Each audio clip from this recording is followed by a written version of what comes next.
pembelajaran statistik indikator rawat jalan pada tahun 2020 sampai 2022. Sebelumnya perkenalkan, saya Muhammad Khoribuddin dengan NIM 020.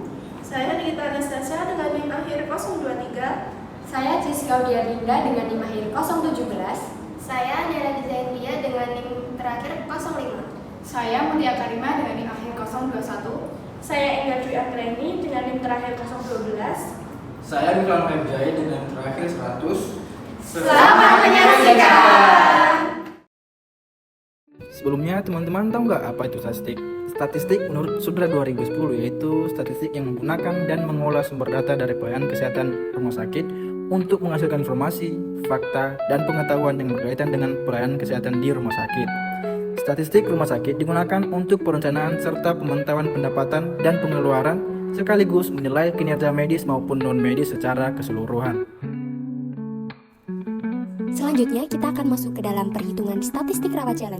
Menurut Eri Rustianto 2010, statistik rawat jalan terbagi menjadi 8 indikator yang meliputi: pertama, perhitungan rata-rata kunjungan per hari dengan rumus jumlah kunjungan pasien baru ditambah dengan pasien lama dibagi dengan jumlah hari buka klinik. Pada tahun 2020, terdapat 128 kunjungan pasien per hari. Pada tahun 2021, terdapat 100 kunjungan pasien per hari. Dan pada tahun 2022, terdapat 119 kunjungan pasien per hari. Kunjungan pasien per hari berfluktuasi dalam 3 tahun terakhir. Tertinggi pada tahun 2020, menurun di tahun 2021, lalu meningkat kembali di tahun 2022. Namun, belum menyamai angka 2020, sehingga tahun 2020 menjadi yang tertinggi dan 2021 menjadi tahun terendah. Selanjutnya, indikator yang kedua adalah perhitungan rata-rata kunjungan pasien baru dengan rumus jumlah kunjungan pasien baru dibagi dengan jumlah hari buka klinik. Pada tahun 2020, terdapat 15 pasien baru setiap harinya. Pada tahun 2021, terdapat 10 pasien baru setiap harinya. Pada tahun 2022, terdapat 13 pasien baru setiap harinya. Kunjungan pasien baru mengalami fluktuasi selama 3 tahun. Tahun 2020 menjadi periode dengan kunjungan tertinggi, kemudian menurun signifikan pada tahun 2021, dan pada tahun 2022 terjadi peningkatan kembali, meskipun jumlahnya masih belum melampaui capaian pada tahun 2020. Indikator yang ketiga adalah rata kunjungan pasien lama dengan rumus jumlah kunjungan lama dibagi dengan jumlah hari buka klinik. Pada tahun 2020 terdapat 113 pasien lama, tahun 2021 terdapat 90 pasien lama, dan tahun 2022 terdapat 106 pasien lama. Selama 3 tahun, proporsi kunjungan pasien lama tertinggi terjadi pada tahun 2020. Tahun 2021 mengalami penurunan paling rendah, kemudian 2022 kembali meningkat meskipun belum mencapai capaian tahun 2020. Pola ini menunjukkan adanya dinamika kebutuhan kunjungan layanan dari waktu ke waktu. Indikator yang keempat adalah rasio kunjungan pasien baru dengan rumus jumlah kunjungan baru dibagi dengan jumlah kunjungan. Pada tahun 2020 terdapat 12 dari 100 pasien, 2021 terdapat 10 dari 100 pasien, dan tahun 2022 terdapat 11 dari 100 pasien.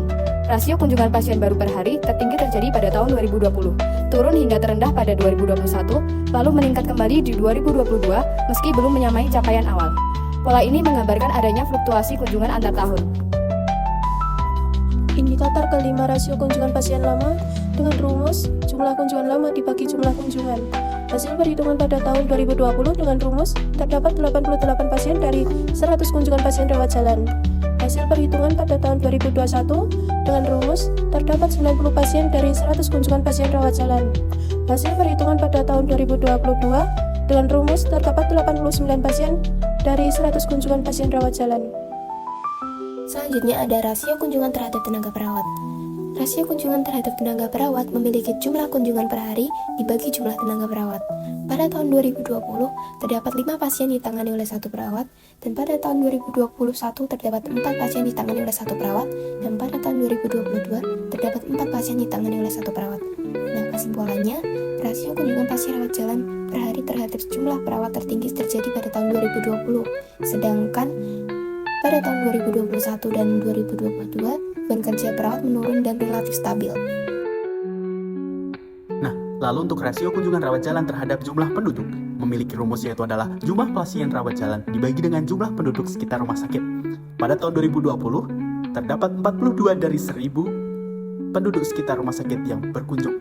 Lalu pada 2021, terdapat 33 dari 1000 penduduk sekitar rumah sakit yang berkunjung ke rumah sakit. Lalu pada 2022, terdapat 39 dari 1000 penduduk yang berkunjung ke rumah sakit.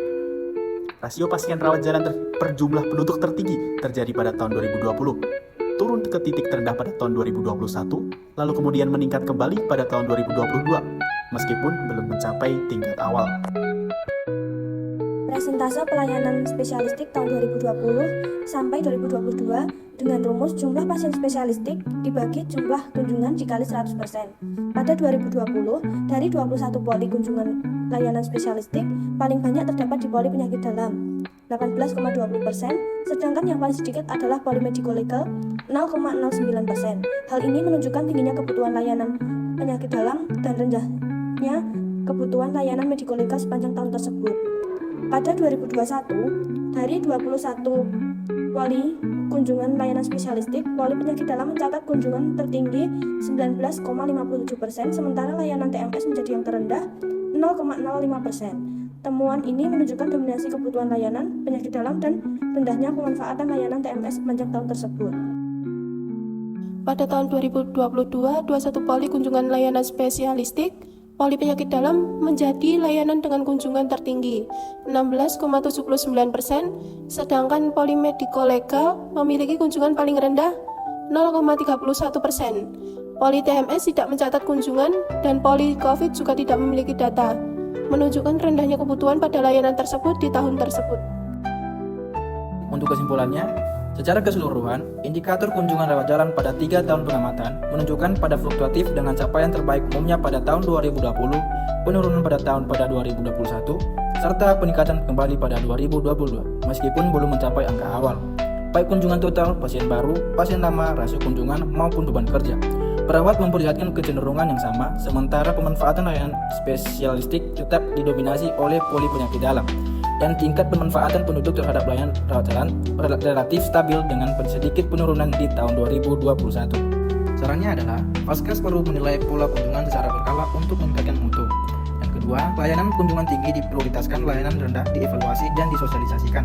Dan poin ketiga, data statistik rawat jalan harus diolah rutin sebagai dasar perencanaan. Terima kasih sudah menonton video kami. Jangan lupa Like, comment, share. Bye.